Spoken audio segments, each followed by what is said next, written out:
What are we talking about today, Justin? Today, sorry guys, I just got off of a consulting call and fired this up. Today, welcome to the weekly coaching call. Today, we were talking about hiring your first assistant. We were just going to talk about like hiring assistants in general, but I wanted to I think this is going to be a series. We're going to talk about like hiring is something you never Hiring is something like we outlive. have run an online business for 15 years now, but we are still just now learning how to have an amazing team. You know what I'm saying? But like we've been hiring teams of people for 15 years, but only now do I feel, that stage of confidence when you want to teach something, but you're like, do I really know enough to teach that? But like, I only now feel that I have any relative advice to help people with a team, because our team now is just so phenomenal. And I'm not saying any past team members aren't phenomenal. It's just like, it's a learning process for you and it's a learning process for the team. And I think a series is necessary. Right. So we want to start with like, where do you start in hiring? Yeah. Because I think a lot of you may be at that level. And I think some of you have an assistant or two already, maybe even an employee. But we just want to start with like, where do you start when it comes to hiring? And so I'm going to talk on that a little bit. She's going to get a little bit more tactical with like the Fiverr and onlinejobs.ph. And so the first thing that I did is... Oh, and I have to drop an announcement. At the end of this call, we have a really cool announcement that's in the work. But that's only if you stay to the end. So okay. We had some big progress this weekend for these calls. We did. Yeah, this is about to get. Yeah, it's super cool. I'm really excited. Get lit, as the kids say. Am I allowed to say that? You're too old. Okay. All right. So where do you start? How do you know? Okay. Well, first easy answer is, where's the pain?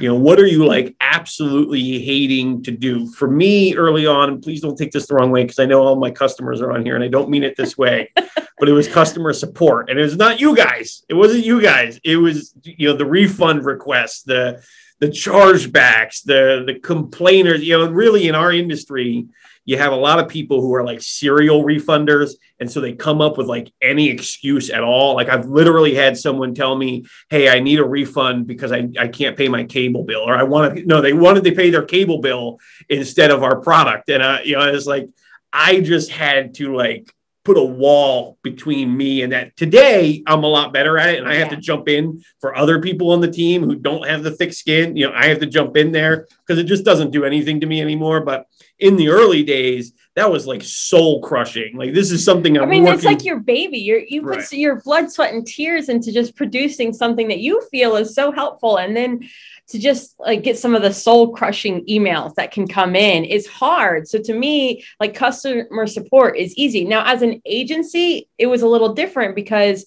your agency customers want to speak to you directly. And sometimes hard conversations have to be done in person. So you can't like outsource that part, but if you're doing product sales or e-commerce sales, or, for us, it was customer support because we were selling digital products. Yeah. And then in the agency, for us, the best first hire was like a needs analysis person, like a secretary, that way, as my business coach at that time taught me, he said, Beyonce doesn't book her own stages.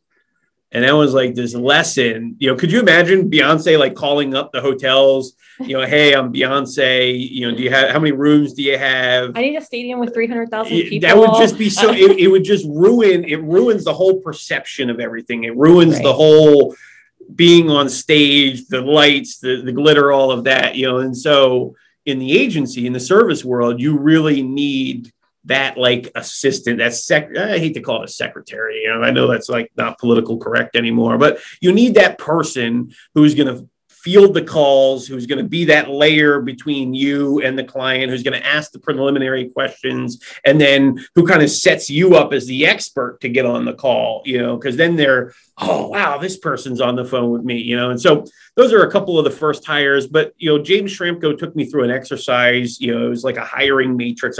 Sorry, James, if you ever see this, I'm butchering your lesson here.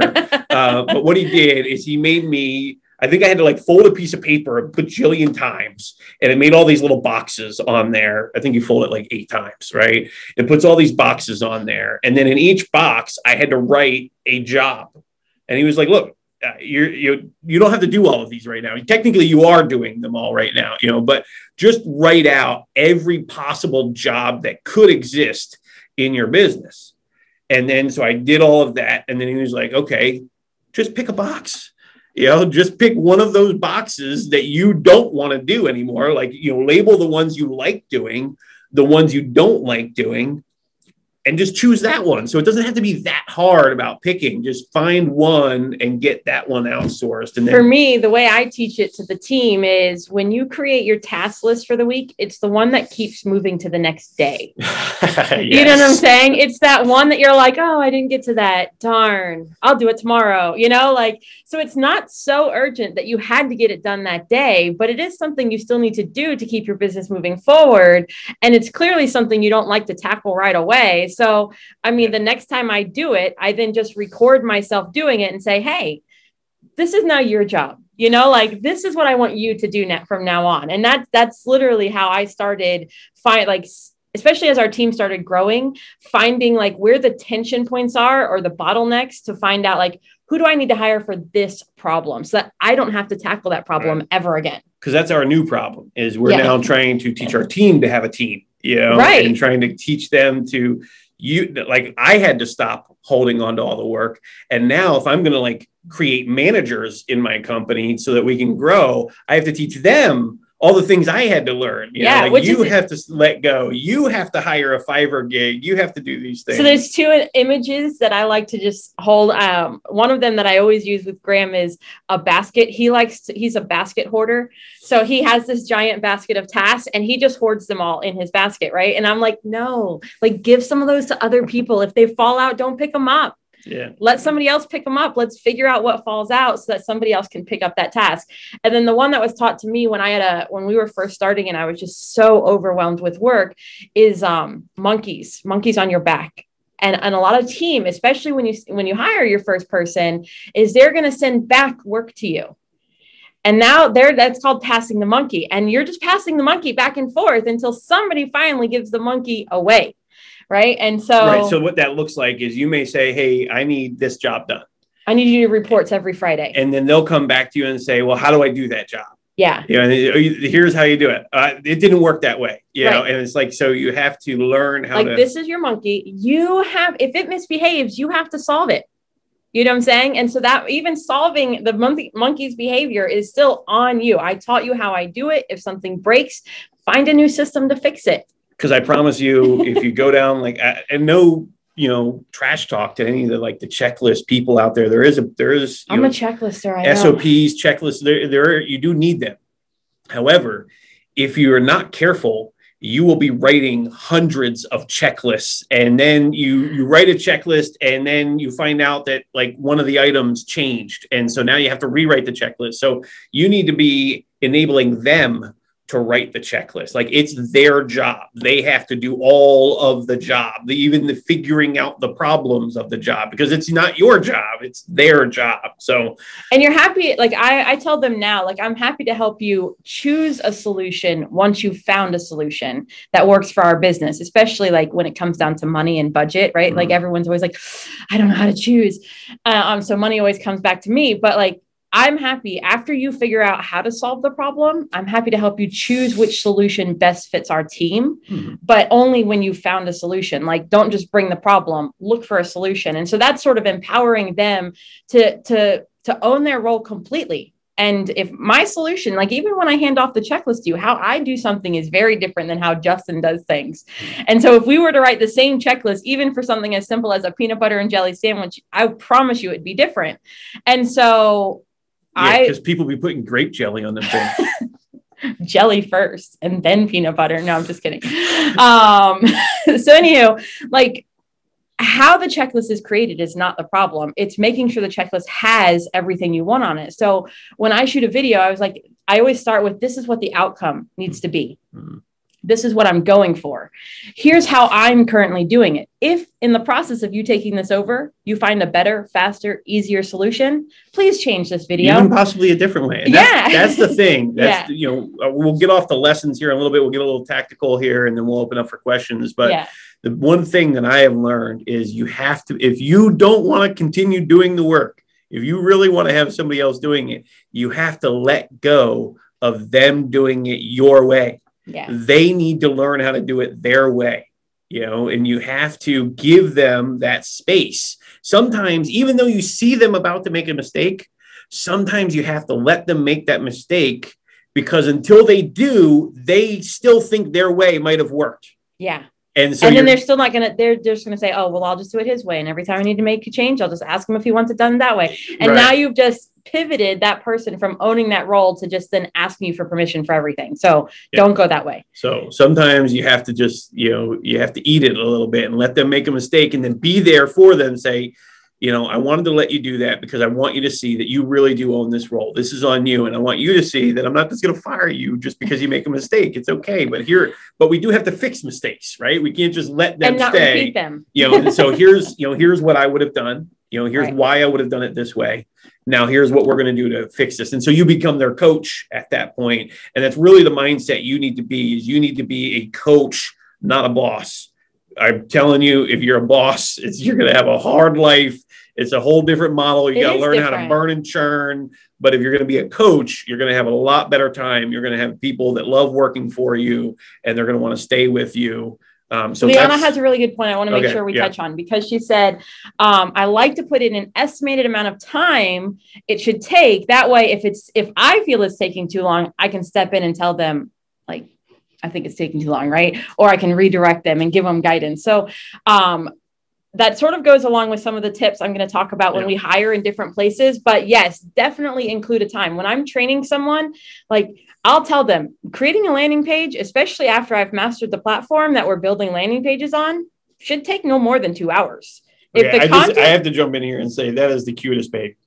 Oh, that is a great picture. Anyway, so creating landing pages, right? If the copy has been provided, if all the images have been provided, if the tracking is already set up, like if you're literally just building out the page with everything provided, shouldn't take you longer than a couple of hours. So if I can do it, and I don't normally do that on a day-to-day basis, then I really think you should be able to do it in at least double the time, right? So if I quadruple, I want to make sure I'm super fair. And then I also want to make sure that when I come back and it's not done in time, I can say, like, look, I gave you 4 times the amount of time I thought I could do it in. Right. It absolutely should have been done by now. And then if there's a troubleshooting error, so let me do a disclaimer. If it's their first time going through a task, I know that there's going to be troubleshooting problems, tons of questions, like definitely give them more time. But if they've already successfully achieved the task, now and I tell them, now we should be improving our systems, optimizing how much time we're spending on things. And so they know that over time, I'm expecting them to get better, faster, and easier at that task. So quick, with your quick win, your midterm win, and your long-term win, that's how you want to do it. All right, let's get into the tactics. All right, where do we hire from? Fiverr first. So I think Fiverr's probably today, anyways. Fiverr used to be kind of junky, when it was only $5. When it first started, it was really hard. Yeah, but today you can find some really good people, because it's not just $5 anymore. I mean, we hired my book, was the voiceover for my book for like $300 on there, and they did a great job. Yeah. Yeah. So. It's not just like girls hula hooping to sing happy birthday anymore. So Justin once bought a Fiverr gig for somebody else. Yeah. For Rich Sheffrin's birthday, when I worked with him, I hired a hula hooping girl singing happy birthday to him. Whatever. That video exists. It exists somewhere on the internet. Anywho, so when I'm hiring on Fiverr, when I choose Fiverr, it's typically something I need done right away. If it's a repeating task, something that I'm going to want long-term, I personally go somewhere else. Right. But Fiverr is something like one and done type of task. I need an article written. I need, like right now, we need somebody to hook up our Google Analytics 4 to Kajabi. Yes, I could do it. Do I want to watch all the videos on how to? No. Right, so.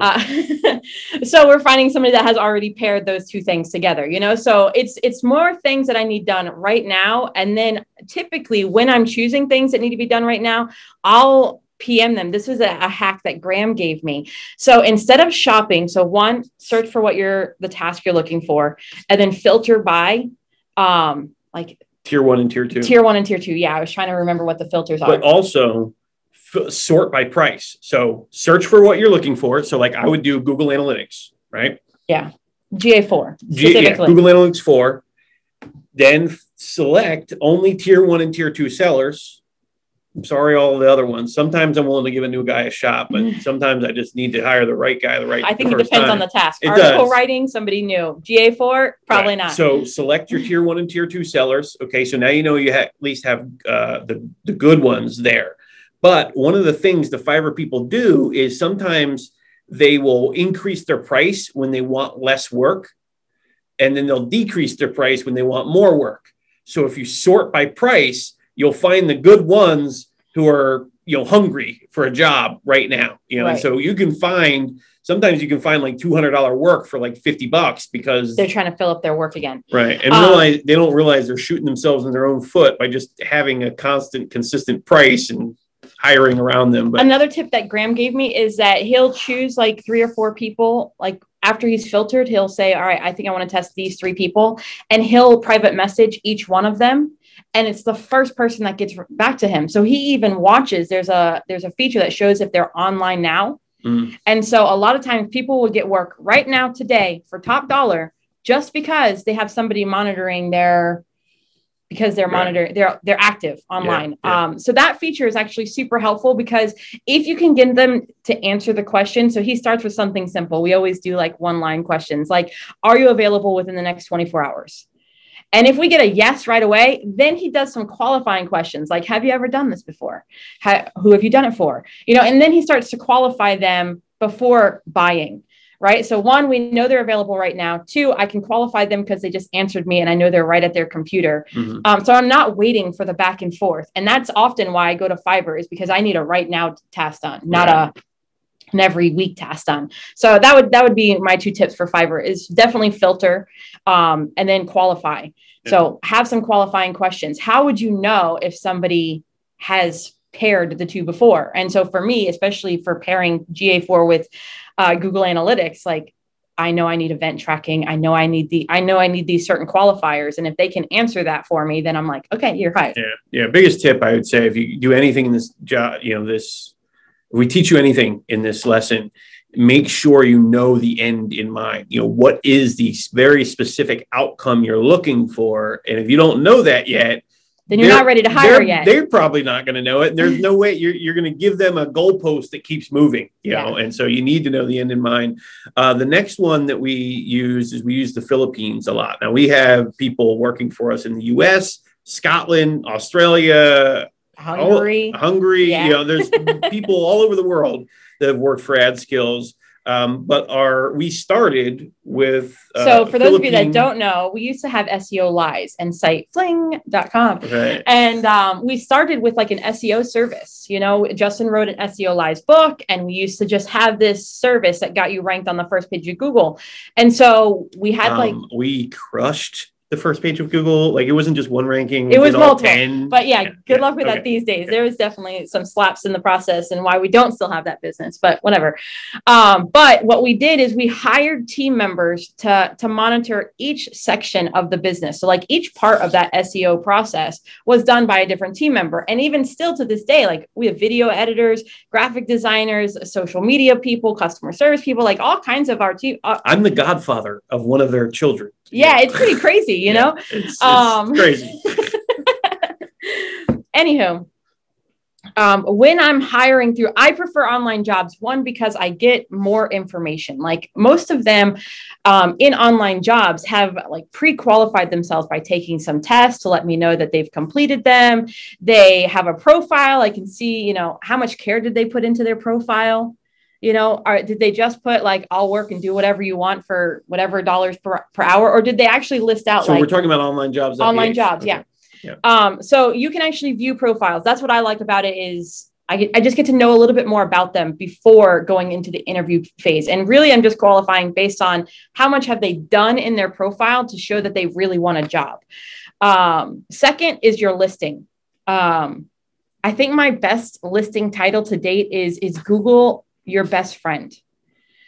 Don't ask why that works. I've put all kinds of, I've read all kinds of hiring books, like Superstar this and fast, easy, and whatever, whatever it is. I've tried all kinds of headline hacks. I'm telling you, is Google your best friend got me the most clicks and the most responses on everything. So now I'm never going to be able to use that because all of you guys are.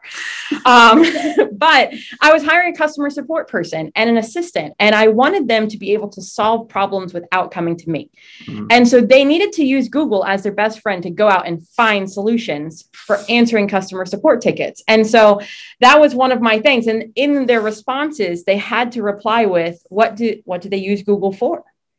And so I would say that's your next tip. One, your headline, don't just put like part-time assistant, part-time customer service. They're tired of reading those over and over again. You have to make it more interesting. Like, what is this job going to entail? You gotta balance you gotta remember, okay, so every human is looking for a good job, right? And what's a good job? It's a fun job. It's an exciting job. There's foosball, there's free pizza nights, like, so you have to balance that. But if you go too far that direction, you will end up like us with a bunch of slackers. we had like construction workers trying to apply for our ad buying job, right? So like you can get too far in that direction.